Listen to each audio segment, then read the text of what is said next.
แต่ว่าพระอรหันต์ทั้งหลายเนี่ยเพิ่นกำจัดกิเลสแล้วกำจัดแม่คือตัณหาพ่อคือมานะแล้วกำจัดพระราชาคือมิจฉาทิฏฐิแล้วกำจัดพนักงานเก็บสวยคือความเพลินแล้วกำจัดหนทางเสือโค้งคือนิวรธรรมทั้งหลายเสียได้แล้วอยู่บนใดเพิ่นก็มีสุขบ่จำเป็นต้องมีหยังมีผ้า3 ผืนนี่มันเป็นตุบ่ต้องมีลูกทิศลูกหามาห้อมมาล้อมบ่จำเป็นต้องมียศถาบรรดาศักดิ์มาให้แต่งตั้งให้เขาน้ำซ้ำปลาพอแต่ดำรงชีวิตต่อไปได้มันเป็นสุขเป็นอย่างครูบาอาจารย์จึงออกบวชล่ะจุดมุ่งหมายของการออกบวช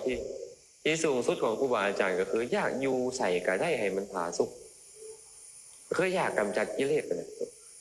ให้มักน้อยให้สันโดษอยู่ใส่ก็ให้มีความสุขได้แต่พวกเขาบวชออกมาแล้วบ่แม่นตีแต่บอนอยู่ทุกไอ้บอนใส่กะตีแต่ผู้อื่นว่าผู้นั้นเฮ็ดบ่ดีแบบนี้เฮ็ดบ่คักแบบนั้นแท้ที่จริงไอ้กิเลสในใจเขานี่มันบ่ดีนะไปดูเนาะเป็นว่ามันมีหนทางเสือโค้งในใจเขานี่นะเดี๋ยวนี้เนี่ยมันก็เลยวาดวันสะดุ้งอยู่ตลอดเวลาครูบาอาจารย์ก็เลยต้องกลับมาสำเนียกมาใส่ใจตัวเองได้บ่เนี่ยต้องกลับมาสำเนียกมาใส่ใจตัวเองเขามุ่งมั่นเด็ดเดียวออกมาบวชนี่นะต้องการอีหยังเนาะต้องการลาภสักการะบ่อยากให้มีคนมากราบไหว้สักการะบูชาบ่อยากได้คำย่องยอสรรเสริญบ่อยากมียศถาบรรดาศักดิ์บ่อยากมีเครื่องอำนวยความสะดวกดีๆบ่หรือจังใดหรือว่าอยากให้กิเลสในใจนี้เบาบางลงอันนี้ก็ต้องมาถามตัวเองถามตัวเองให้ได้และถามอยู่ดุๆพร้อมคันถามตัวเองอยู่ดุๆนี่นะกิเลสที่มันฟูเกินไปมันจะได้ระงับลงเดี๋ยวนี้พวกเราบ่ได้คอยถามตัวเองกิเลสอันใดฟูขึ้นมากับไป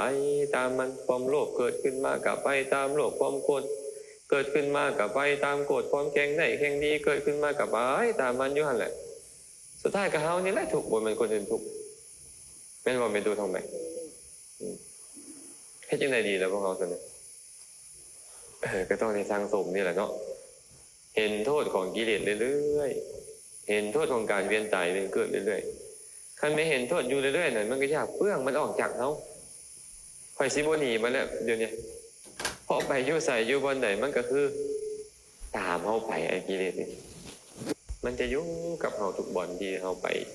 เจ้าไปดำน้ำอยู่มันก็ไปน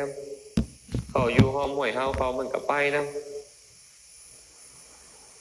สร้างอากาศอยู่เทิงกันดาวอังคารอันทางบนอยู่ดาวอังคารหมดหรือว่าเหาะอยู่เทิงอากาศมันก็ไปนำกิเลสนี่มันบ่เคยทิ่มเฮานะกิเลสมีอยู่บนใดกิเลสเกิดขึ้นอยู่บนใดก็ทุกข์อยู่บนนั้นแหละ